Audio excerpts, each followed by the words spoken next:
So thank you, Olivier.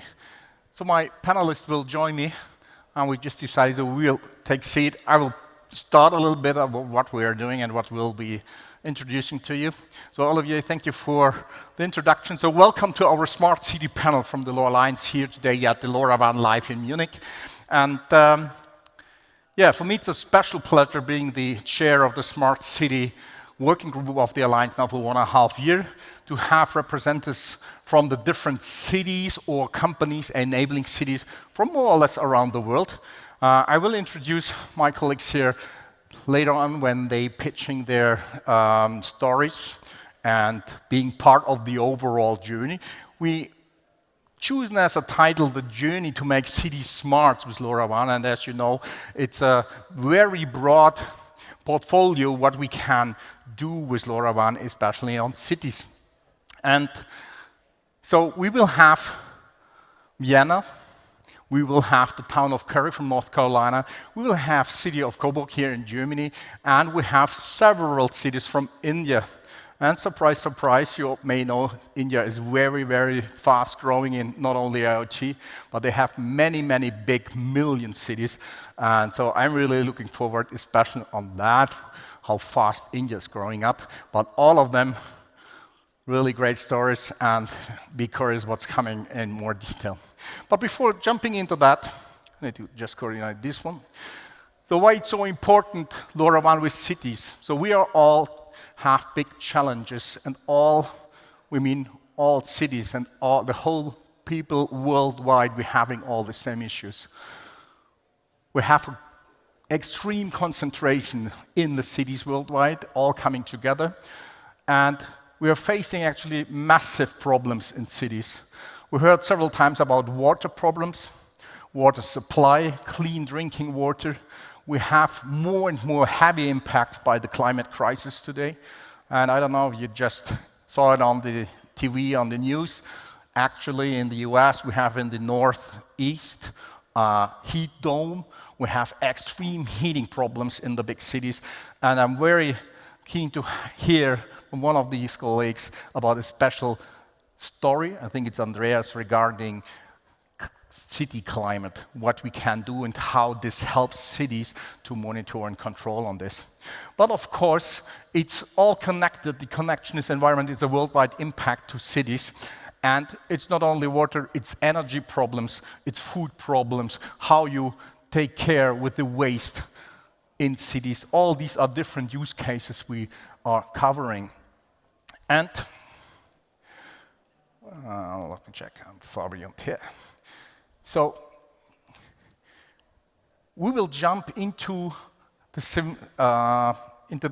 separate cities, but of course there are examples for all use cases we are having worldwide, and this is by far not the overall overview what cities are doing today with LoRaWAN to ensure better supply, more security, and a better sustainability in their city.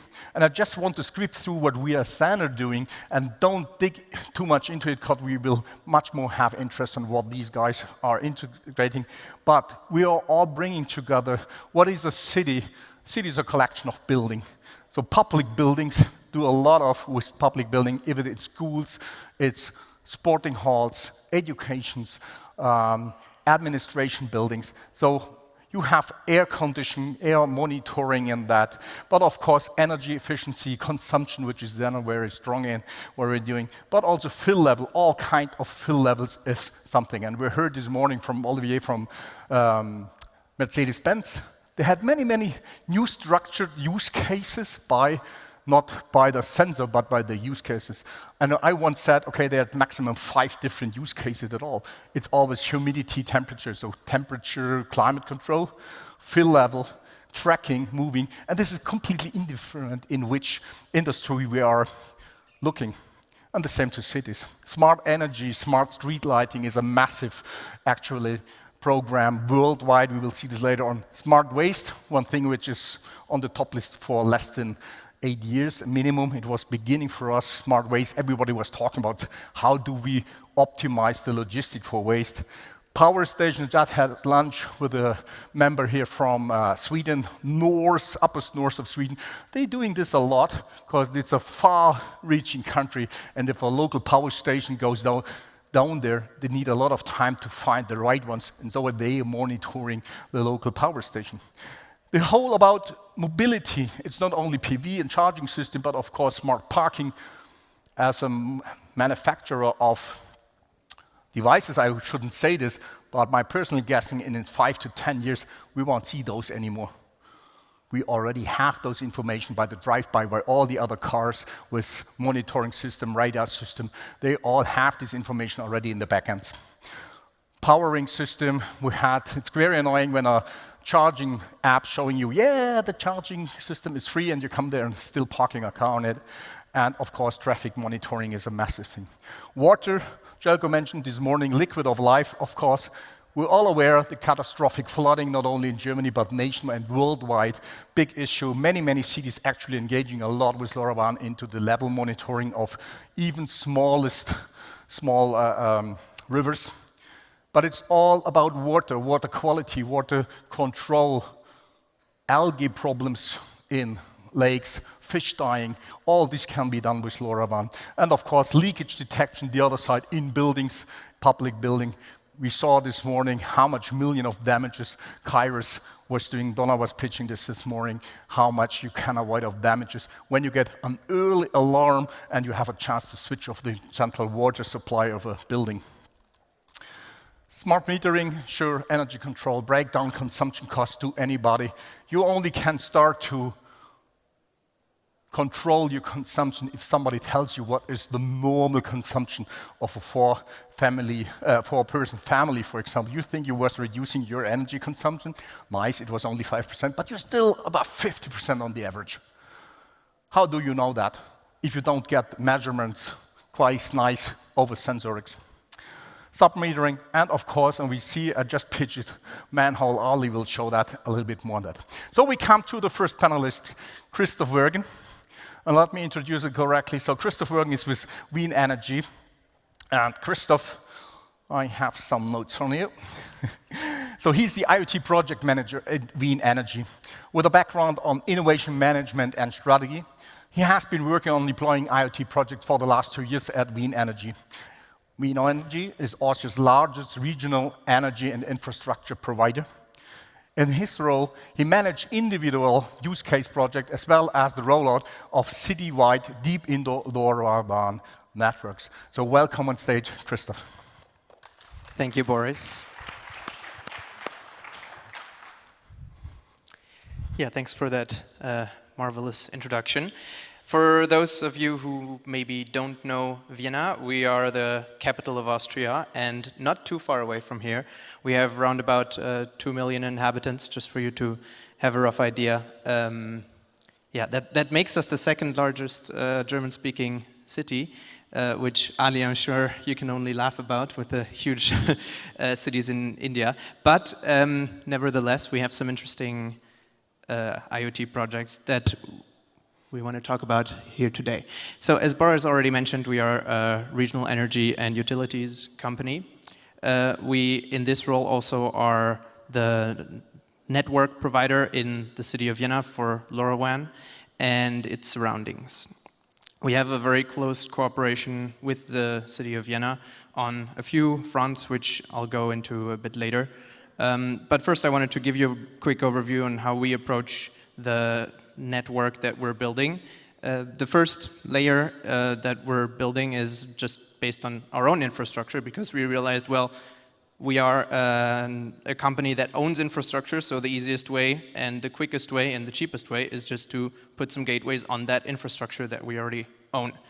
Now, we realized, of course, quite fast that that's not enough to have citywide deep indoor coverage, and so we took a step back. We did a very thorough analysis of radio wave planning, and then we put 2 additional layers on it. The first one is then increasing the density of the network with partner locations. As I said, we have a very close cooperation with the city of Vienna, where we can use a lot of infrastructure just owned by the city of Vienna in certain situations that helps us to densify, but then as a second additional layer, as a third layer, to fill the gaps of that, we of course also need third-party locations. Now, we not only are in a role as a network provider, but we also then realize use cases. These are the use cases that I want to give you a quick overview of the use cases in the smart city department. We have infrastructure and city services due to our connections to the city of Vienna. We're talking about asset tracking, waste management, smart parking, but also the monitoring of grid components, which then also ties the knot to the second broad category of use cases, which of course is closest to our core business, energy and utilities management.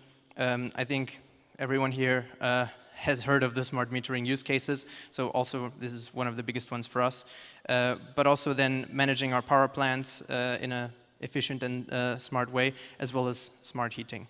And then the third category that I want to get into, which sounds a bit more niche at the first sight, but I believe has a lot of potential in the next few years, and also when we're talking to our contacts in the city of Vienna, is something that really will probably develop quite strongly in the future. The first is the remote control of urban cooling stations. These are little stations in the city where there's water mist that then can be remote controlled through LoRaWAN to turn it on when it's hot and to turn it off when it's not needed.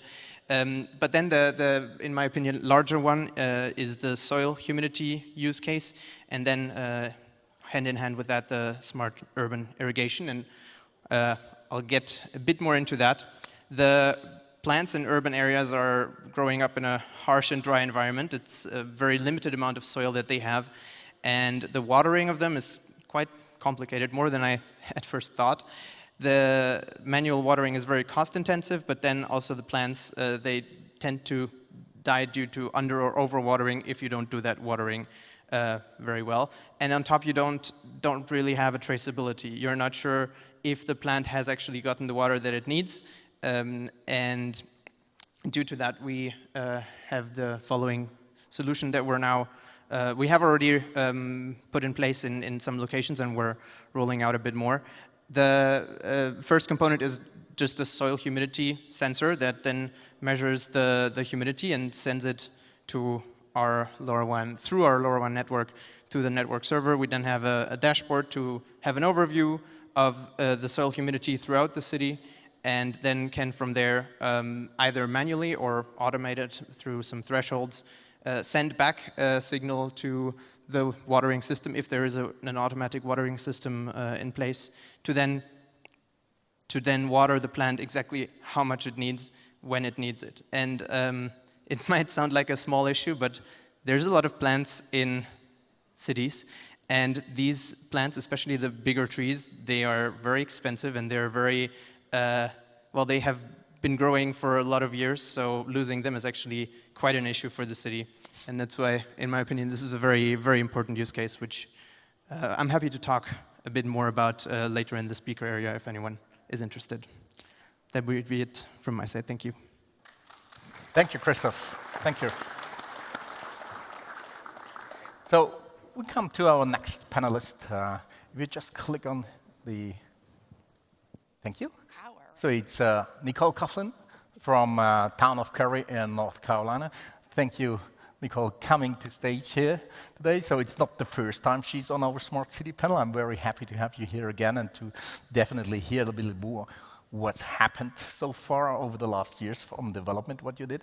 But to give you a better insight, so Nicole, she's an award-winning technology executive who serves as the Chief Information Officer for town of Cary in North Carolina. She's the principal strategist and architect for information technology and digital marketing across the organization. And Nicole is at the forefront, this is where we met already, of the smart city movement, creating a connected community through piloting and implementing IoT technologies in the public sector. So welcome, Nicole, again, and stage is yours. Good afternoon, everyone. Thanks for having me, and thank you for that wonderful introduction. I'm going to tell you a little bit about Cary, and then I'm going to talk a little bit about our project, and I'll be around to answer any questions afterwards. Okay, so Cary is obviously in North Carolina. We're located right outside of Research Triangle Park. We've got 3 amazing educational institutions that we're surrounded by with Duke, UNC Chapel Hill, and NC State. The population has grown rapidly over the years, and we're now at pretty close to about 200,000 people. And fun fact about that is only 2% of that population was actually born and raised in Cary. So that means that everybody else is a transplant like me. So it's become a very desirable location. We've got some great headquarters there. If you have children that play Fortnite, Epic Games is headquartered in Cary as well. We are highly educated. It's a pretty affluent community. It's also gone from the sleepy suburb to more of moving more into an urban environment, which has a lot of challenges with it and a lot of difference for people that are coming to move there. And so I'm going to talk about one of our big projects that we're embarking on with LoRaWAN, which is, obviously, it's our smart park. It's a picture of it, which I don't really think does it justice. It was an over $50 million economic development project. So while it is a park, it really was an economic development project right in downtown Cary that has everything you can imagine in it, from 2 dog parks with a bark bar, which means that they serve alcohol at the bar. There's a place for games. There's an amphitheater. There's a gathering house. There's some amazing grounds. There's a putting green. There's probably everything you could ever imagine in this park.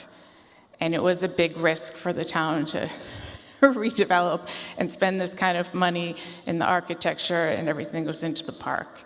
And so we were very fortunate that we had deployed a LoRaWAN network, and we've utilized that to understand the park and study it and figure out how to operationalize it and use that data as we move forward.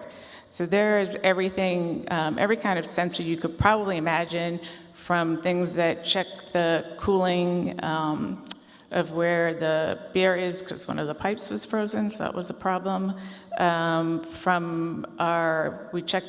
We count the number of times the doors open on the restrooms, and we actually have sensors in the paper towel holders, because if you have a $50 million investment, you do not want people to complain about a bathroom that is dirty.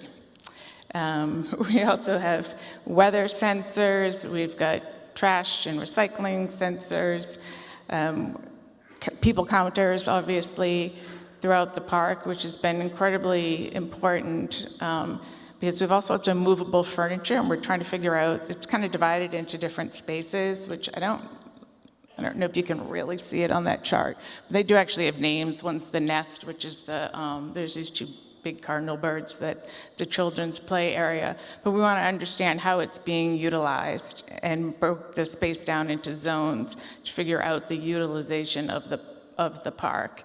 And so this is the dashboard that we currently have deployed. Looks like most things are good. It's green in this picture, so that was a good day that I took a screenshot of that. So it really helps our team be able to operationalize, figure out how the park is going to live and breathe and move, and for us to make changes. It's been an interesting journey with our downtown park manager, because I think at first she was a little apprehensive of the technology. But you honestly can't see it. You can't see it. Even, we've got obviously APs for wireless connectivity. Everything's painted. So, it totally blends in, which is pretty amazing. Same thing with all the little sensors. They're all power coded. And she actually now comes to us with new ideas of how to, can we do this? Can we do that? So I think that has been great for us. The second benefit of this is we get to try out a whole lot of stuff, that then once we can figure it out, make sure we can ingest the data, make sure it's accurately working, that we can then deploy across town. So it also is a test bed for us. So I think that's critical for us, because this isn't life and death type things here, though it's very important because it is a big economic development project for us, but it also allows us to figure things out and make sure that we can deploy them, make sure that the information is correct before we ever deploy it across town. I got one final picture for you, and I want you all to come and visit. I'll give you a tour, and we can go have a glass of beer or wine at the Bark Bar. That's all I have. Oh, thank you, Nicole. Thank you.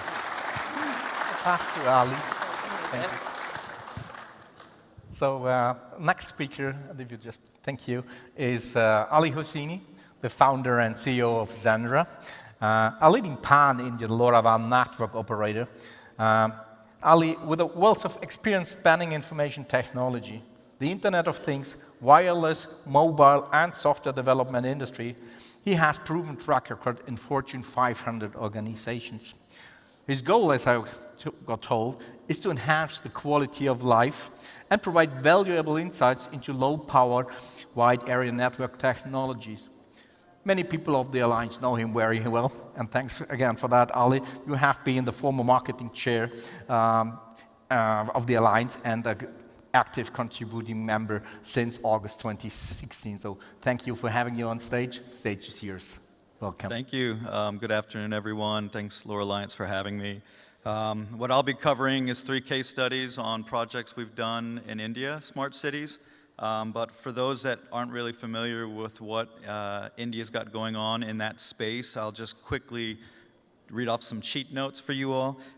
So the National Smart Cities Mission is an urban renewal and retrofitting program that the government of India established to address 100 smart cities across the country, and they did staged out rollouts, selecting cities that they thought would be great for these piloting efforts initially.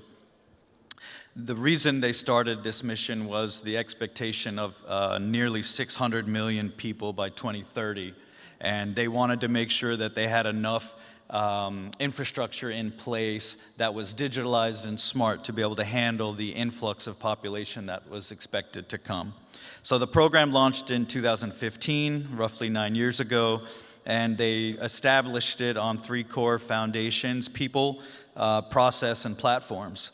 And the urban ministry development basically manages the program and ensures that all of the initiatives are being met with the deployments and the rollouts.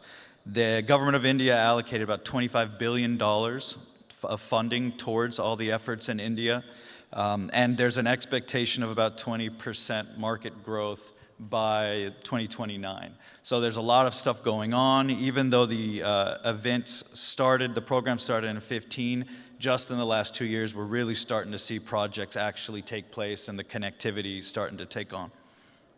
So with the background, the first case study that we'll talk about is in the utility space, water metering, connecting domestic homes.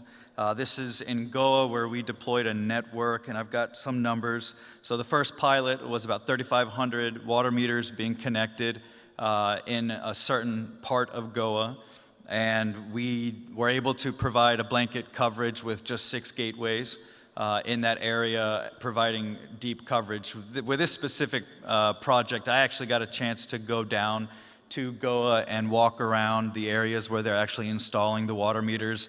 I climbed a couple of towers and took a look at from the up above where the gateways were.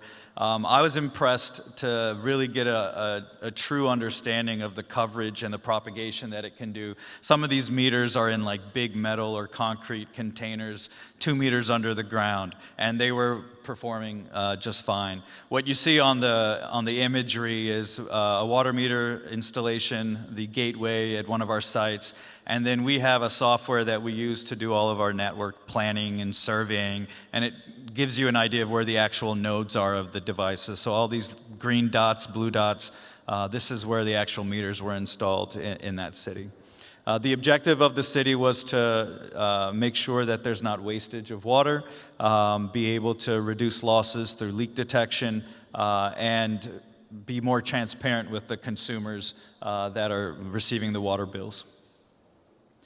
The next project we did was manhole monitoring in Udaipur. This one was an interesting one. Manholes, believe it or not, are of high interest in the black market, and so people were taking manholes and it created a couple of problems. One, disease spreads a lot more easily when the lids are gone, and it also becomes a danger for people. They can fall in, get injured. Aside from that, the local neighborhood would assign someone to go into these manholes to clean out clogs, even though they weren't responsible for that, because they didn't want to wait on the city to come and actually address the issue. So the city had a big problem that they wanted to resolve. So they did a pilot for 150 manholes. We deployed 4 gateways and provided coverage throughout the city for that. And they were able to not only get alerts when the manhole was removed, but it also triggered an alarm that they had set up in their offices, so that even if they didn't have their phone on them or they weren't at the computer screen, they could actually at least get an audible warning that something is wrong. So they were able to reduce the increase chances of getting diseases, and the safety of people was in a better situation. Finally, the last case study is in the parking space. This one is in the mountains of India in a city called Gantok. It's quite interesting. It's very narrow roads, very hilly area, and they have about 6 parking stations for taxis where they pull over on this small road, and people can catch the cab. The problem is it creates massive traffic congestion, and because it's narrow roads, the city wanted to be able to monitor if the cabs are actually parking where they're supposed to be parking, or if they're parking on the side streets which cause the congestion. So we deployed 5 gateways, 2 indoor, which went into garages, and 3 outdoor to provide blanket coverage. And there was about 400 parking sensors throughout this small town that got installed in both garages and designated areas and non-designated areas to monitor the illegal parking or not. It was a pretty fun project. That's some images of some RF testing that we were doing at the locations where they were planning to install the sensor. But I'm here all day. If anybody has any additional questions on what we're doing in India, feel free to reach out to me. And again, thanks for giving me a chance to talk. Thank you, Ali. Thank you.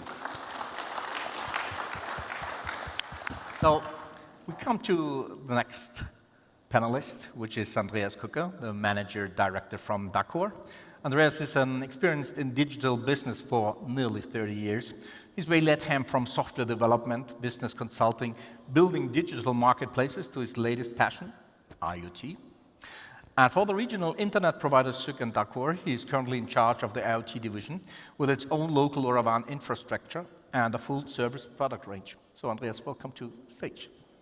Yes, hello. Thank you for the invitation. And first of all, I'd like to take you on a short tour of our little city of Coburg. In Coburg we have a historic... Switch it on. Yeah. Yes, in Coburg we have a historic city center with narrow alleys. Here the buildings often heat up in the summer and additionally warm the surrounding air. Due to lack of air circulation, heat islands and high temperatures are created.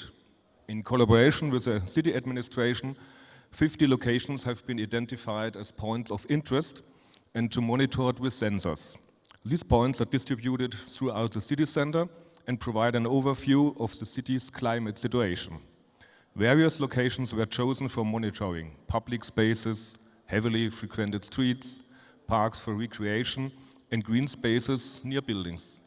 On an interactive online map, citizens have access to the measurements and can view the climate data of their city in real time.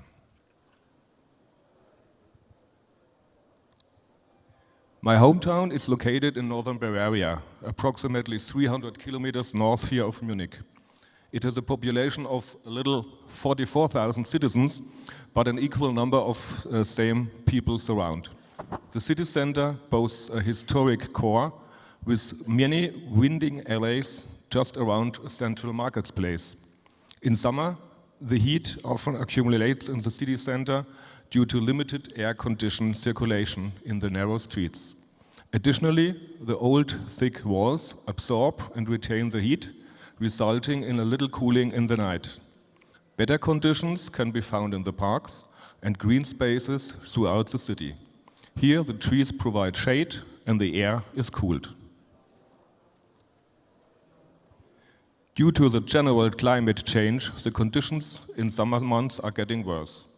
Here, temperatures in June, July, and August pose a danger, especially for the children and the elderly people. To better protect them, microclimate monitoring in the city aims to provide information about current temperatures. Which places should be avoided because it's too hot, and where can we find cooler places in the city with less risk. Furthermore, a dense network of measurement points aims to create a valuable database of temperature data to enable long-term evaluation of local climatic changes. This will make the effects of climate change visible for the city of Coburg. When urban planning changes occur, such as the concrete and sealed areas being renatured and regreened, the impact can be demonstrated with measurement data by comparing historical data. The before and after comparison will clearly show the effectiveness of construction changes. In our project, 50 sensors are used to measure temperature and humidity. To obtain better measurements and compensate for distortions from direct sunlight, the sensor is protected by a climate shield. The sensors have a small plastic holder which is attended to streetlights at a height of 3 meters about with durable cable ties. The installation is very quick and easy. The sensors measure every 20 minutes, providing 72 measurements per day. Data transmission is done, naturally, via the local LoRaWAN network, which has existed for several years with 14 gateways in the inner city. The measured data is displayed in the city's website in an interactive map, where the citizens and visitors can access the current data. In addition to the most recent value, a trend of the last 7 days is displayed in temperature and humidity values. The selection of the measurement points was made by the city administration, considering important points of interest and aiming to create an even network over the whole city center. The database created by regular measurement is crucial. It will provide the basis for future actions following decisions to be made in the city based on objective facts. So we do a smart data for a smart city. Thank you, Andreas. Thank you.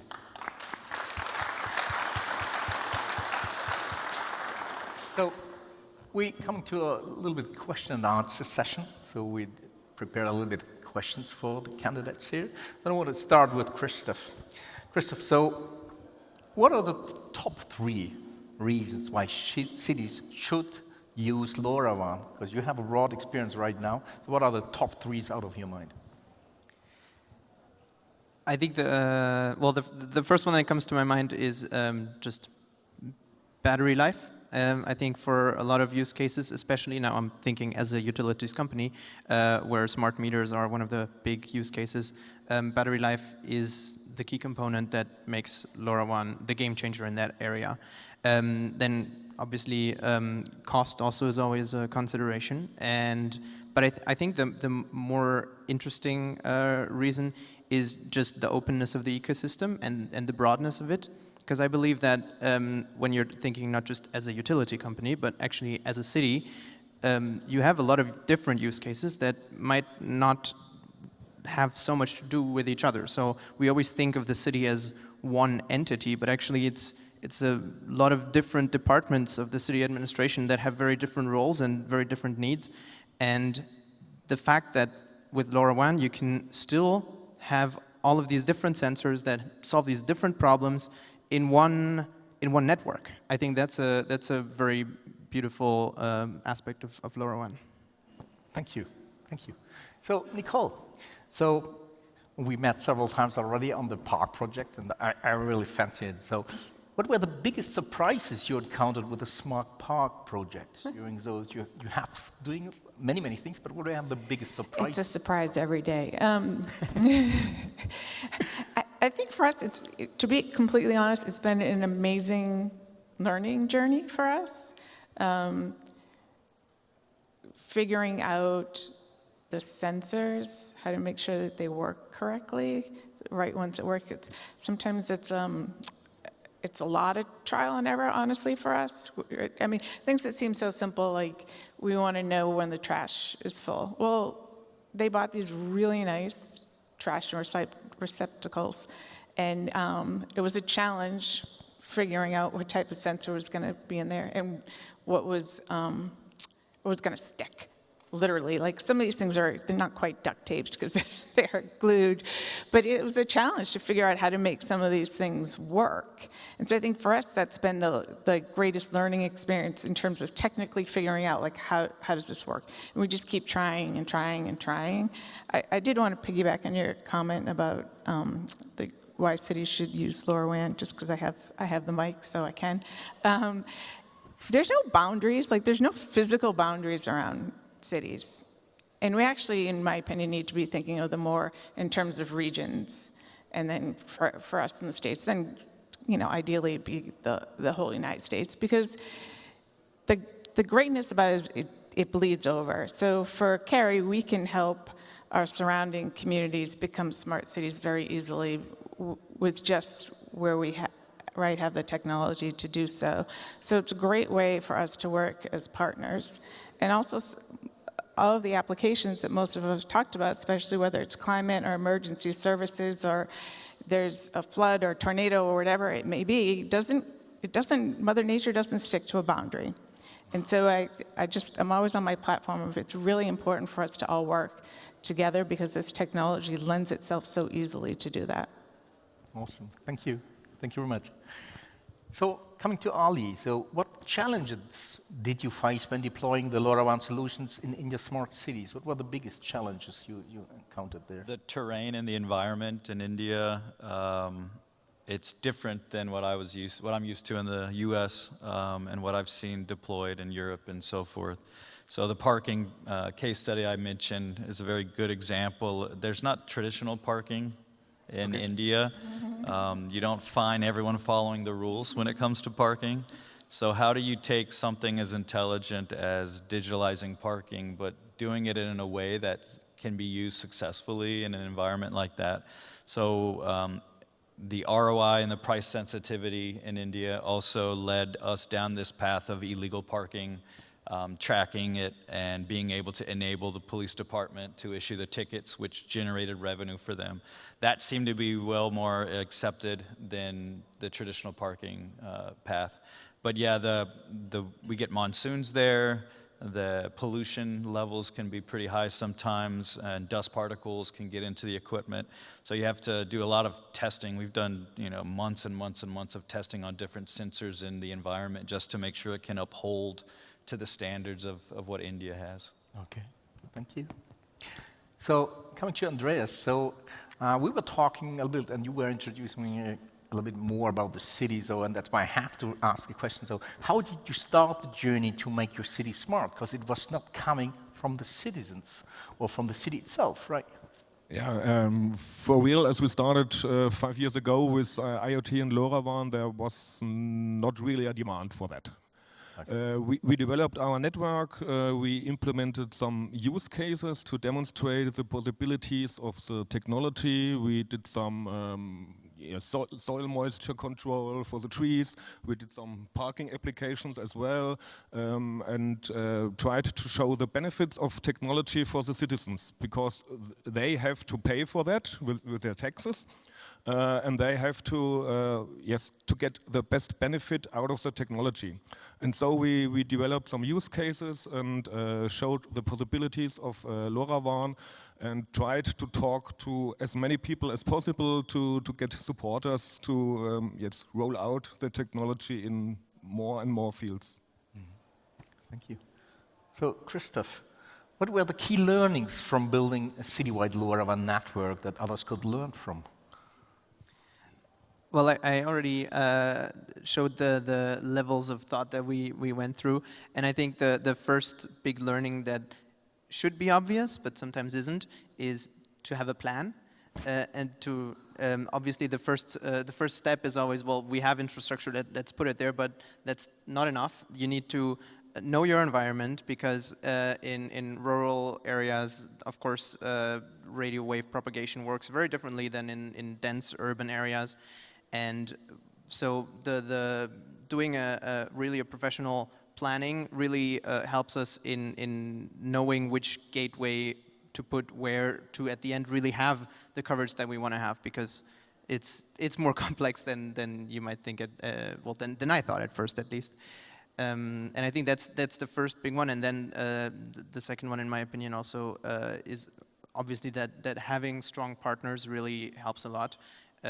Anyone organization that you might know or be affiliated to that owns infrastructure in the area that you want to cover is a huge asset. And so for us, it's the city of Vienna, but also the other sister companies in our holding who also own infrastructure just in the city and kind of enable having this dense network at a cost factor at which it's actually doable.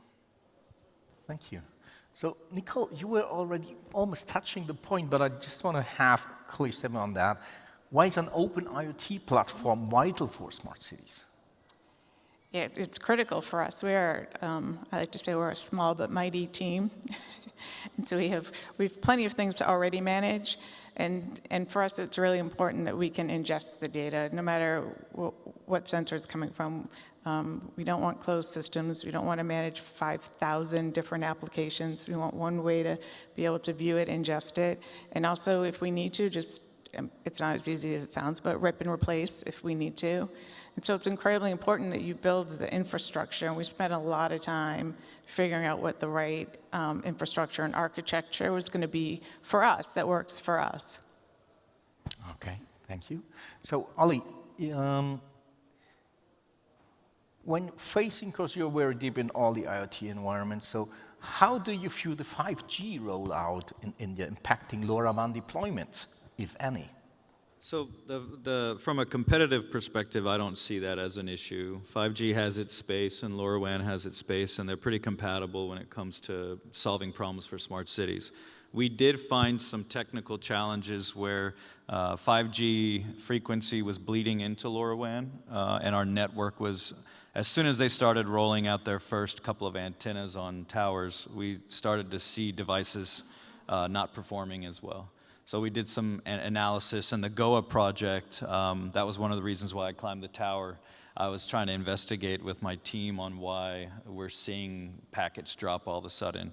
And it was right beside a 5G antenna, and it was just blasting into our RF waves. So we figured out by using filters, really high quality ones, that it was addressing most of our issues. So yeah, that was the only real challenge I saw with 5G so far. Thank you.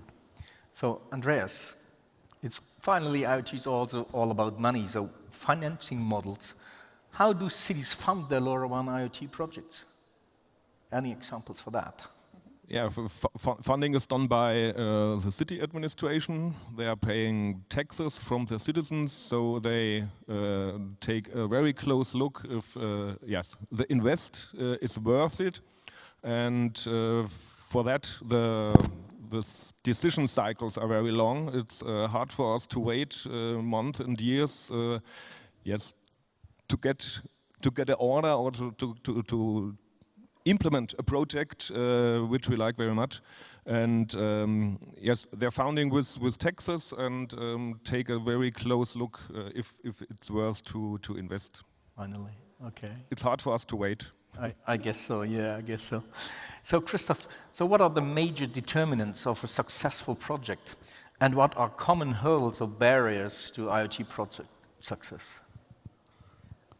One thing that I keep seeing coming up in the projects that we're doing is that, well, when we're doing IoT, it tends to, especially in more traditional environments like city administration and public services companies, these are perceived as very innovative projects, and whenever there's an innovative project, then they tend to just get bigger and bigger and more complex. People want to add a lot of complexity. There's someone who says, "Oh, let's add AI on top of it," and yes, those are great ideas, but let's start small. Like the main determinant, in my opinion, is that you start with small, achievable goals, and then build your way up from there, and not just in your own perception, but also this needs to be an understanding on both sides of the team, but also of the end customer.